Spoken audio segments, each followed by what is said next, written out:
വീരഭദ്രൻ നായരെ, ഇവിടെ ആരും ഇല്ലേ? നായരെ എവിടെ? എന്താടാ വാച്ചു? ഇവിടെ എവിടെ? എന്താടാ? നമ്മുടെ ബാലൻ മാഷറെ മൂത്ത മോടെ കല്യാണം ഉറപ്പിച്ചു. അറിഞ്ഞു. അതിലെന്താ ഇത്ര വിശേഷം? അവര് കുറെ കാലം കൊണ്ട് ശ്രമിക്കുന്നല്ലേ. നടക്കട്ടെ നടക്കട്ടെ നടക്കട്ടെ. അതിനു മുമ്പ് നായർ ഇന്നൊന്ന് മനസ്സ് വെച്ചാ നമുക്ക് ചെറിയൊരു കളിക്കുള്ള വകയുണ്ട്. മനസ്സിലായില്ല. മനസ്സിലാക്കി തരാം. കെട്ടാൻ പോണ ചെക്കൻ മാട്ടത്തറ കുറുപ്പിന്റെ വകയിലൊരു അനന്തരവന. അവൻ 50,000 രൂപ കൊടുക്കാൻ വേണ്ടി ഉണ്ണി 15 സെന്റ് സ്ഥലം വിൽക്കാൻ പോണു. ആ സ്ഥലം കിട്ടിയിട്ടേ എനിക്കെന്ത് നേടാൻ? നേട്ടമേ ഉള്ളൂ. ഭൂമി വാങ്ങിക്കൊള്ളാമെന്ന് പറഞ്ഞ അച്ചാരം കൊടുത്തിരിക്കുന്ന തേങ്ങക്കാരൻ ഗോവിന്ദനാ. നിങ്ങൾ വിളിച്ചു പറഞ്ഞാൽ ഗോവിന്ദൻ കച്ചവടം ഒഴിയും. എന്നിട്ട് എന്താകാനാ? വാക്ക് പാലിക്കാൻ കഴിയാതെ വരുമ്പോ ഉണ്ണി നിങ്ങളുടെ മുമ്പിൽ വരും. വരുത്തണം. അങ്ങനെ വന്നാൽ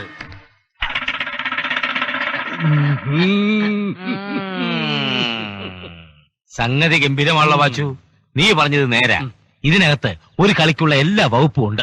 അത് മാത്രമല്ല, ഈ അവസരം മുതലെടുക്കാൻ വേണ്ടി നമുക്ക് ഉണ്ണിയെ ഒരു വടിയാക്കി ആ മാട്ടത്തറ കുറുപ്പിന്റെ പെട്ട തലക്കിട്ടൊന്ന് പൊട്ടിക്കാം.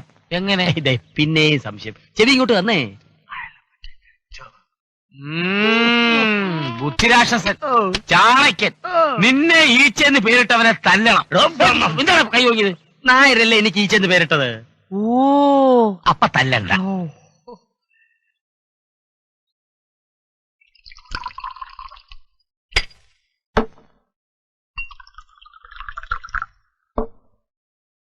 ഗോവിന്ദനെ വരാൻ ആളെ വിട്ടിരുന്നോ? പുറത്തു വന്ന് കാത്തു നിൽപ്പുണ്ട്. ചാരായം നിരോധിക്കണമെന്ന് പറഞ്ഞ് നേതാവിന്റെ കൂടെ നാട് നീളെ നാക്കി കളിച്ച് നടന്ന ആളാ. എന്നിട്ടിപ്പൊ കള്ളു ഗ്ലാസുമായിട്ട് പുറത്തേക്ക്.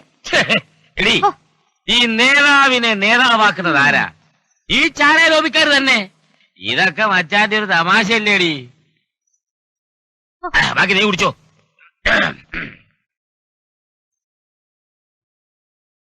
ആ, എന്താ ഗോവിന്ദാ? മൂരിമൂസ വന്നിരുന്നു. ഇപ്പൊ തന്നെ കാണണോന്ന് പറഞ്ഞു. എന്തേ? ഗോവിന്ദൻ ഇപ്പൊ എത്ര നാളുകാരാ വെട്ടുന്നത്? ആഴ്ചയില് ഒരു 5,000 കാണും. അപ്പം മാസത്തിൽ ഒരു 20,000. അതിൽ 15,000 എന്റെതല്ലേ? അല്ല, വെറുതെ ഒന്ന് അറിയാനാ. നമ്മുടെ കവലയിലെ കൊപ്പറ കച്ചവടക്കാരൻ വടക്ക മുഹമ്മദ് നാളികേരം ചോദിച്ച് എന്റെ പിന്നാലെ നടക്കുക. ഞാൻ കൊടുക്കാനൊന്നും പോകുന്നില്ല. ഗോവിന്ദൻ എന്റെ ആളാണല്ലോ, അല്ലേ? ആ, അതിരിക്കട്ടെ. ഞാനിപ്പോ തന്നെ വിളിപ്പിച്ചത് വേറൊരു കാര്യം ചോദിക്കാനാ. നമ്മുടെ ബാലൻ മാഷിന്റെ പറമ്പിന്ന് താനൊരു 15 സെന്റ് ഭൂമി മേടിച്ചെന്നോ മേടിക്കാൻ പോണെന്നൊക്കെ പറയുന്നത് കേട്ടല്ലോ. ആ മൂത്ത പെണ്ണിന്റെ കല്യാണം ഉറപ്പിച്ചിരിക്കുക. ഉണ്ടായിട്ടല്ല, ഒരു വഴിയും അതുങ്ങൾക്കില്ലാന്ന് കണ്ടപ്പോ ഞാനങ്ങ് സമ്മതിച്ചു. ഒന്നുമില്ലേലും ബാലമാഷ്ട മോളല്ലേ. അതെ, അത് തന്നെയാ ഗോവിന്ദ പ്രശ്നവും.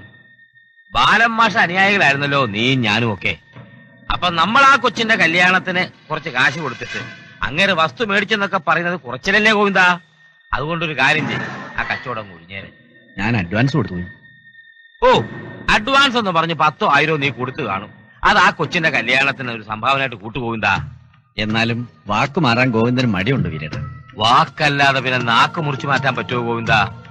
നീ ഭൂമി എടുത്തില്ല എന്ന് വെച്ച് അവർക്ക് പണത്തിന് ബുദ്ധിമുട്ടൊന്നും ഉണ്ടാകാൻ പോകുന്നില്ല. എന്റെ അലമാര നിറയെ നോട്ടുകെട്ടുകൾ പൂപ്പിൽ പിടിച്ച് കിടക്കല്ലേ. അപ്പോ ഗോവിന്ദൻ കച്ചവടം ഒഴിഞ്ഞു. അല്ല, നാളികേരം ഞാൻ വടക്കിന് കൊടുക്കാനൊന്നും പോകുന്നില്ലേ ഗോവിന്ദൻ ചെല്ലേ.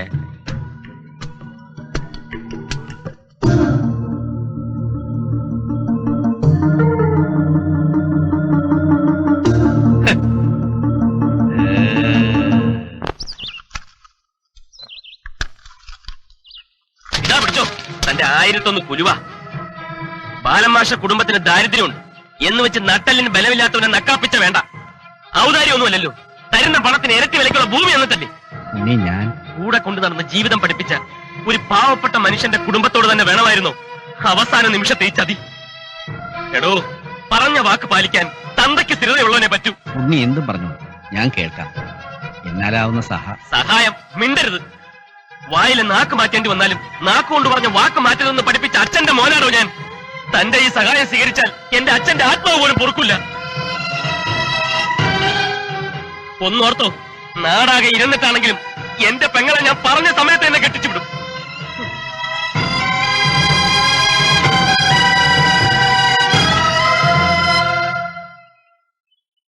മോളെ, ഉണ്ണിക്കുട്ടല്ലേ?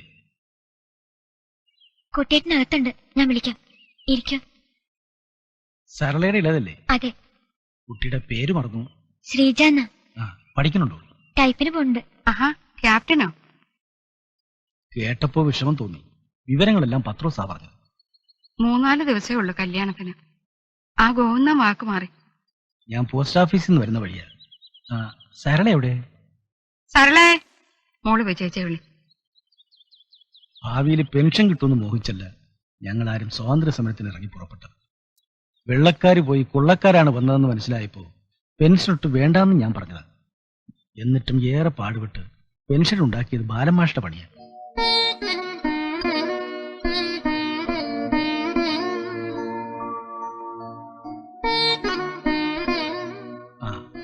കാര്യങ്ങളൊക്കെ എവിടം വരെയായി? 10 ആളുടെ മുമ്പിൽ പറഞ്ഞൊരു വാക്ക് പാലിക്കാനായില്ലെങ്കിൽ അതിനേക്കാൾ വലിയൊരു നാണക്കേടുണ്ടോ? സരള ഒന്നിങ്ങോട്ട് വന്നേ. 25,000 ഉണ്ട്. പെൻഷൻ കിട്ടിയ വകയില്ല.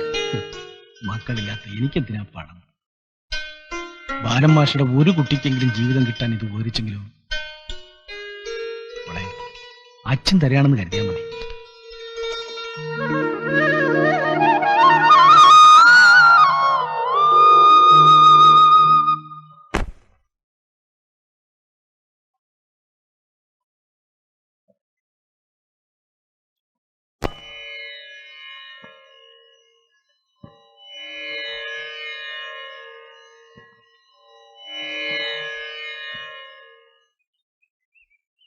ഉണ്ണി, നീ ഇവിടെ വന്നിരിക്കായിരുന്നോ? ഞാൻ എവിടെല്ലാം നോക്കി. അധികം തളർച്ച തോന്നുമ്പോ കുറച്ചു നേരം ഈ മുറിയിൽ വന്നിരുന്ന അച്ഛന്റെ അടുക്കൽ ഇരിക്കുന്നതായിട്ട് തോന്നും. ആ, നീ ആ ദല്ലാൽ ദാമോദരനെ കണ്ടോ? കണ്ടു. പണ്ടവും പാത്രവും ഇല്ലാതെ സരളേച്ചി അപ്പോ കെട്ടുന്നത് തന്നെ ഒരു ഭാഗ്യമാണെന്നാണ് അവരുടെ പക്ഷം. മാത്രവുമല്ല, കല്യാണപ്പിറ്റേന്ന് കച്ചവട പീടികയ്ക്ക് അഡ്വാൻസ് കൊടുക്കാമെന്ന് അപ്പോ വാക്കും കൊടുത്തിട്ടുണ്ടത്രേ. ആ നിലയ്ക്ക് അവധി പറയാൻ പറ്റില്ലെന്ന് അവര് പറയുന്നത്. ഉത്തരി തന്നെ കല്ല് കടിക്കുന്നത് നമുക്കും കുറച്ചിലല്ലേ അമ്മേ? ഇനിയിപ്പോ എന്താ ചെയ്യാ മോനെ? കല്യാണ നിശ്ചയത്തിനും മറ്റും അപ്പുവിന്റെ ബന്ധുവായി ഇടപെട്ട സ്ഥിതിക്ക് കുറുപ്പിനോട് കടം ചോദിക്കുന്ന നാണക്കേടാ. പിന്നെയുള്ളത് വീരഭദ്രൻ നായര്. അമ്മേ, അത് ആവശ്യക്കാരന് ഔചിത്യം വേണ്ടല്ലോ. നീ ചെന്ന് അയാളോടൊന്ന് ചോദിച്ചു നോക്ക്. കടമായിട്ടോ ഭൂമി കൊടുത്തിട്ടോ എങ്ങനെയാണെന്ന് വെച്ചാ അങ്ങനെ. നിന്റെ അച്ഛന്റെ വലിയ അനുയായി ആയിരുന്നല്ലോ, തരാതിരിക്കില്ല.